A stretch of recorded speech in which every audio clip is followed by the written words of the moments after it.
All right, folks. Well, welcome to my whiskey bar.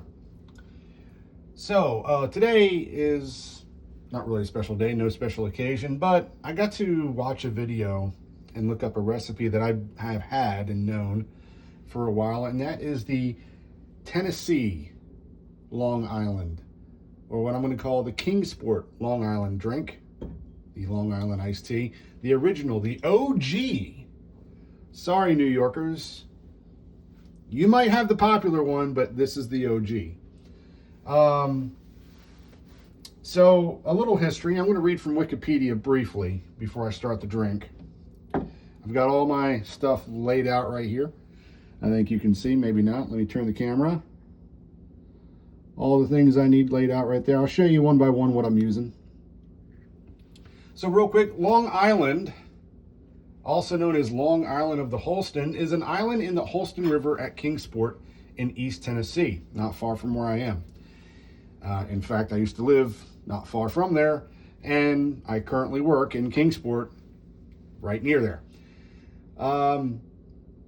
Important region, it's an important in regional history since the pre-colonial times. The island is listed in the National Register of Historic Places and is designated as a U.S. National Historic Landmark District. The island itself is located across the main channel of the South Holston branch of the Holston River from downtown Kingsport. It's about 4 miles in length and has a maximum width of about 0.5 miles, about a half a mile.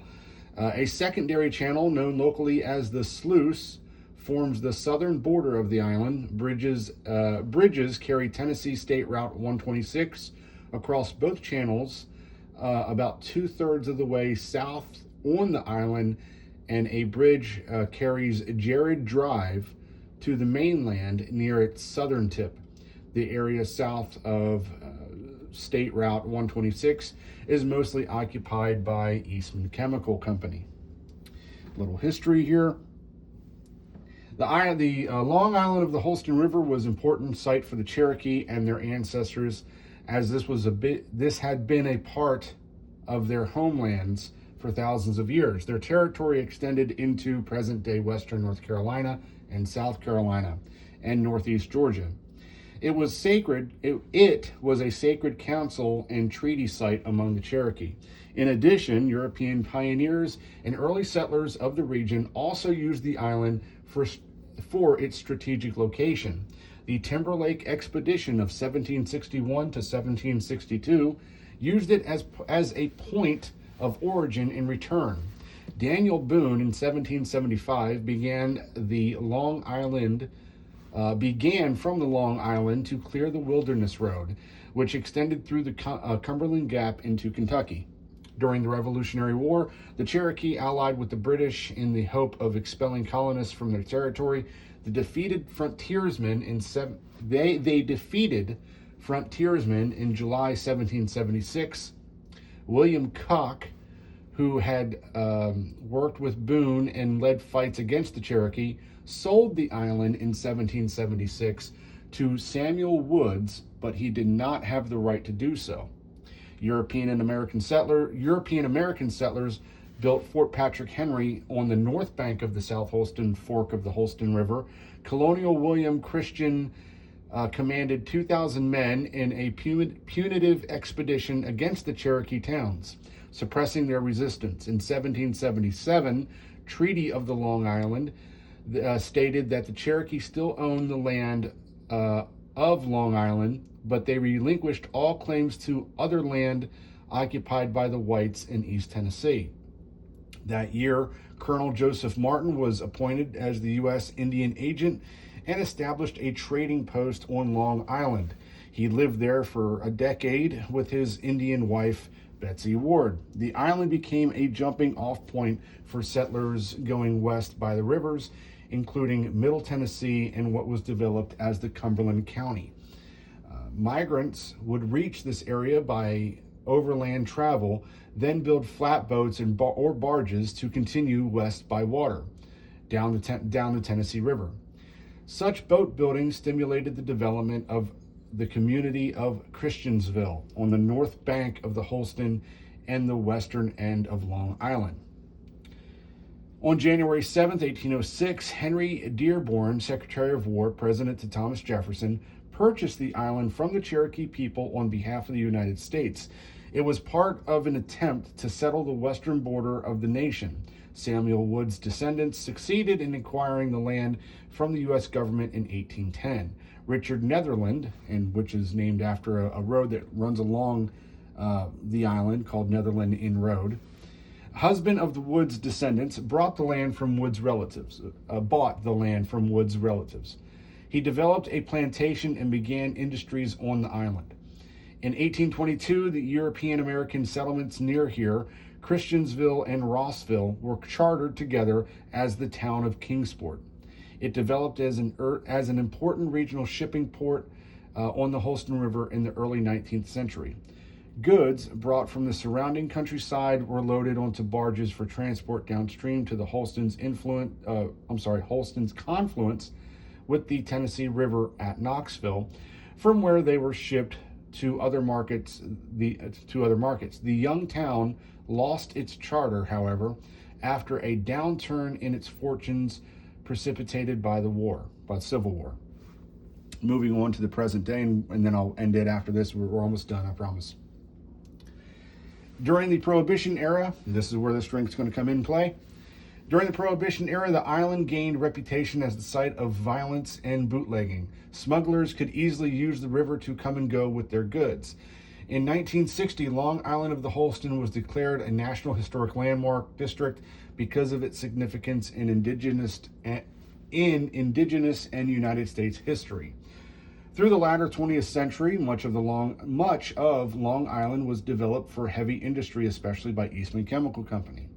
This dramatically changed the appearance of the island, and few residences or other historic structures remain, which is quite sad, really. Most of the trees and other vegetation were removed from this area. In 1996, National Park Service staff recommended delisting, removing the district as a National Historic Landmark because of the loss of the island's historic integrity, but it has retained the NHL designation, National Historic Landmark. In July 16th, 1976, the city of Kingsport returned 3.61 acres on the island, described as sacred Cherokee ground, to the Eastern Band of the Cherokee Indians, a federally recognized tribe by Western North Carolina. Two other Cherokee tribes are based in Oklahoma, where their ancestors were removed by the U.S. military forces in the 1830s, aka the Trail of Tears.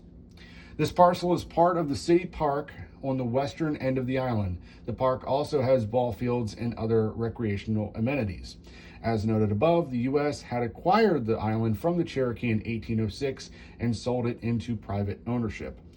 The Eastern Band of Cherokee Indians is the only federally recognized tribe in North Carolina. Since the late 20th century, it has worked to require the sacred sites and former territory of the Cherokee homelands in this region.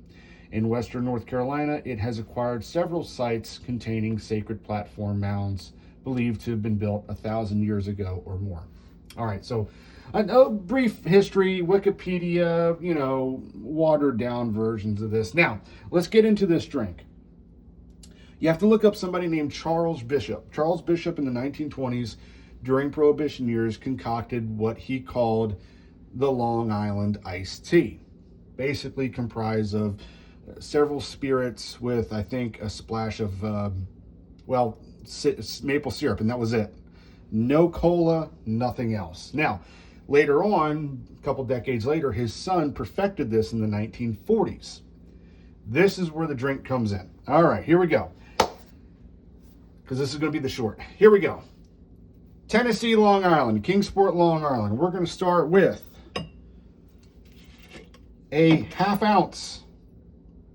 I think we're going half ounce. You know what? I should look this up. Tell you what, I'm just going to go a half ounce of maple syrup. Okay. I'm going to get a lime wedge, or, about half a lime. Squeeze that in.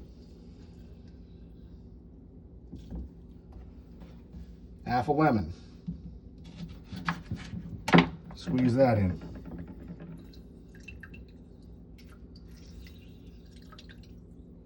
And actually, I might need a whole lemon and more of that lime, because the original recipe calls for basically ½ ounce of each.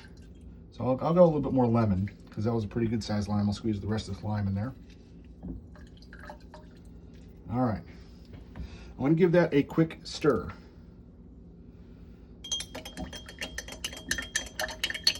All right. Now the maple syrup I'm using, which I've used before, is Lincoln County Reserve Bourbon Barrel. All right, that goes there. Now, in go your spirits. So I don't have a white tequila. I've got this yellowish color, so it's not a clear spirit as the recipe calls for. So we're going ½ ounce of tequila. Then, the original recipe calls for an ounce of vodka. I'm going to hold off on the vodka. I'm going to go ½ ounce of rum, white rum.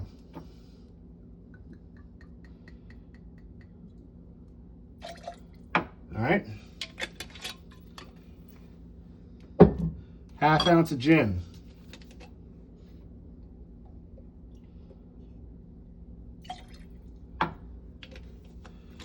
All right, now the original recipe calls for a full ounce of vodka. I'm not going to do that. I'm just going to do a ½ ounce of vodka.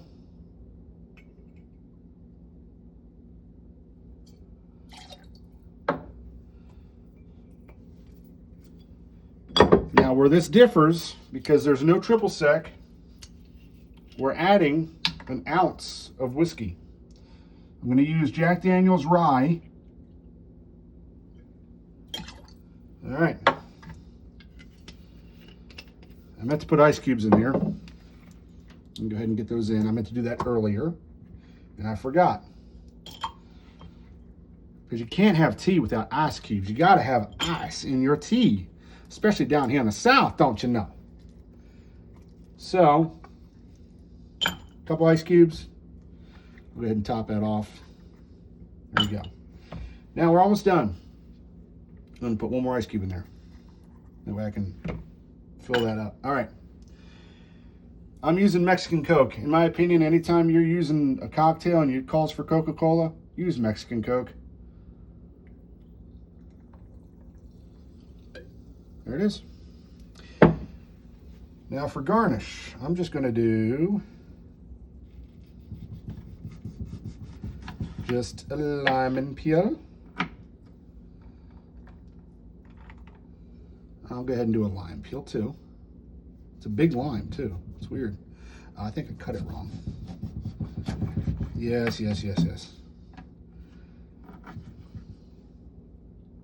There you go. The Kingsport Long Island. Now, you're probably wondering, well, how does that differ from a New York Long Island? Well, this spoon doubles as a straw.